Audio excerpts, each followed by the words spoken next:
Magandang umaga mga kaibigan. Ito, medyo good news. Biglang bumait ang Quadcom. Pinalaya nila ang ilan ito? 1, 2, 3, 4, apat na pinakulong nila ng medyo matagal-tagal na. Lumaya na. Bakit sila lumaya? Ito, basahin ko itong post ni Joey DeBibre. In the spirit of Christmas, dahil Christmas na daw, Quadcom lifted the contempt orders. Ito yung apat na pinalaya: Major Laraga, yung pulis, Cassandra Ong, Tony Yang, and Alice Go. Okay? Alice Go will stay deprived of liberty due to criminal cases filed against her.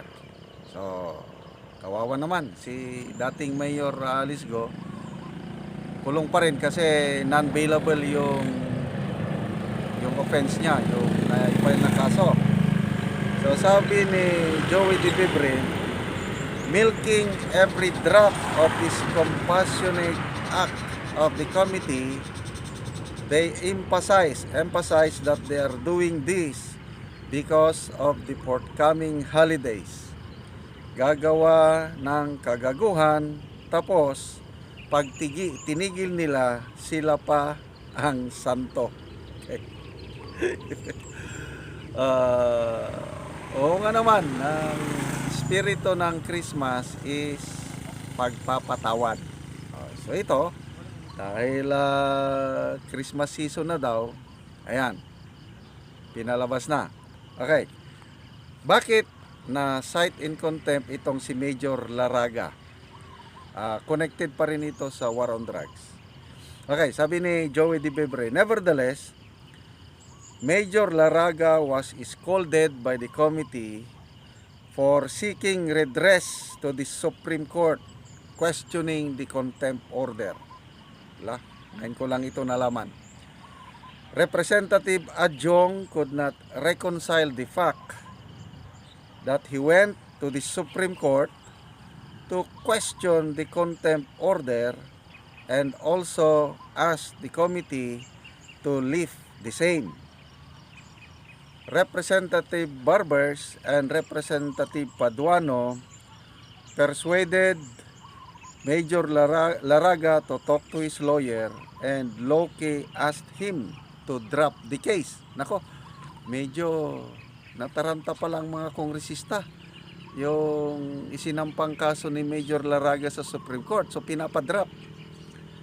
Representative Paduano admitted to have talked to Major Laraga and said that Laraga already apologized for filing a case in the High Court.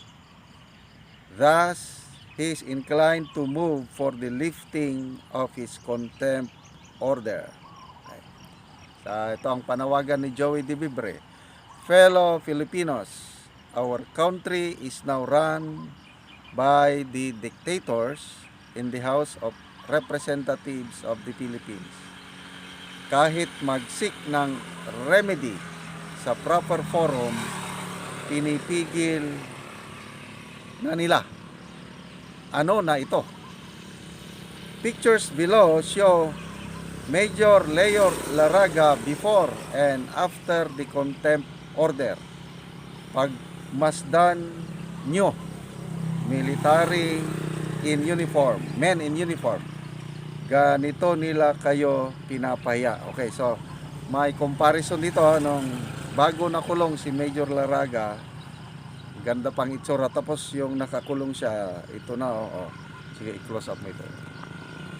Close up, kita? Okay, makita nyo yung nakabigote na lang. Matagal-tagal nakulong si Major Laraga eh.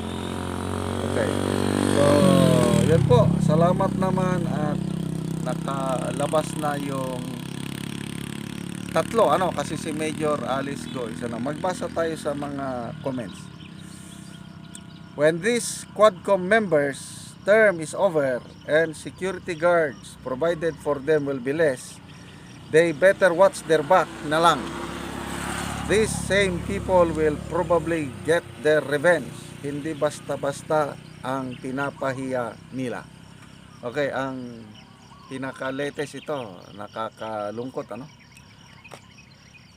Kahapon yung hearing nila, kinontempt nila, pinakulong nila si General Wilkins Villanueva. Correct me if I'm wrong. Baka ito yung unang nakulong na general. PME graduate pa naman, PME class of 1988. Tapos yung isa pa si Police Colonel Hector Grijaldo. Si night in contempt din na pinaparesto kasi hindi nag-a-attend ng Quadcom hearing si Colonel Grijaldo. So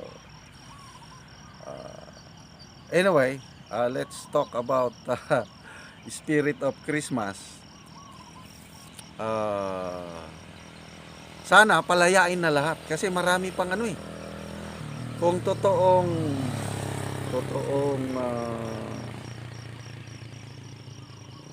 sinusunod nila ang espiritu ng Christmas tungkol sa pagpapatawad. I don't know kung according to Professor Malo Tikia, ang Quadcom to include General Villanueva 14 na lahat ang sinight in contempt. Hindi ko alam kung nakalabas na lahat. I hope nakalabas na lahat except itong kay General Wilkins Villanueva. Ang Committee on Good Government, 5 ang sinight in contempt nila. So pinaka-latest na nakalabas si Attorney Zulaika Lopez. I don't know yung nauna. Ito, sana palabasin na lahat kasi yan naman talaga ang mensahe ng Christmas, pagpapatawad.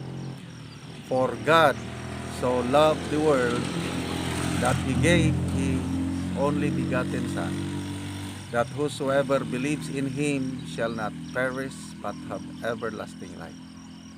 Mahal po tayo ng Diyos, nagkasala tayo, nahiwalay tayo sa Kanya, dahil gusto ng Panginoon na maibalik ang ating relasyon sa Kanya.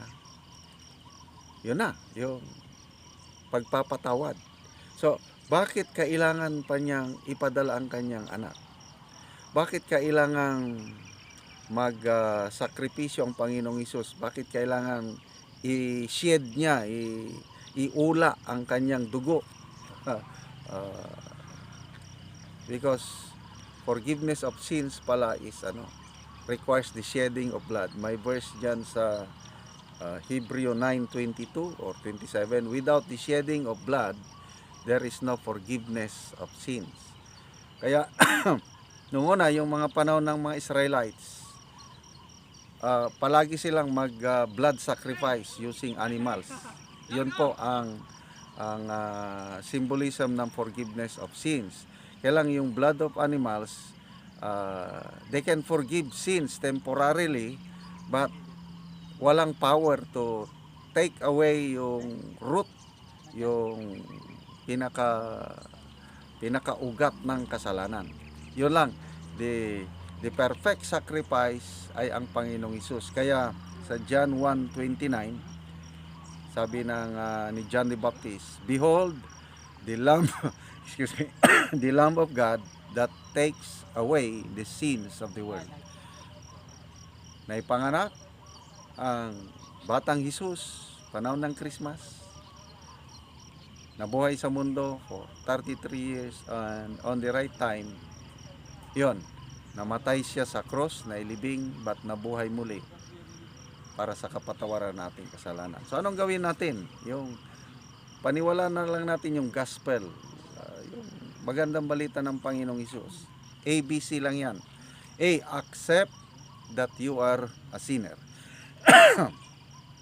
B, believe, paniwala na namatay at nabuhay muli ang Panginoong Hesus para sa kapatawaran ng ating kasalanan. And C, commit or surrender your lives to the Lordship of Jesus Christ. Yun po ang espiritu ng Christmas.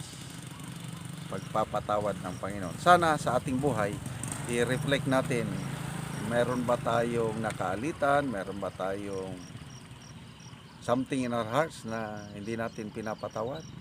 Patawad na po tayo kasi sabi ng Panginoon, forgive so that you will be forgiven. Yun, di ba yung Our Father?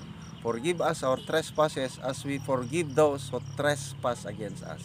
So kailangan everyday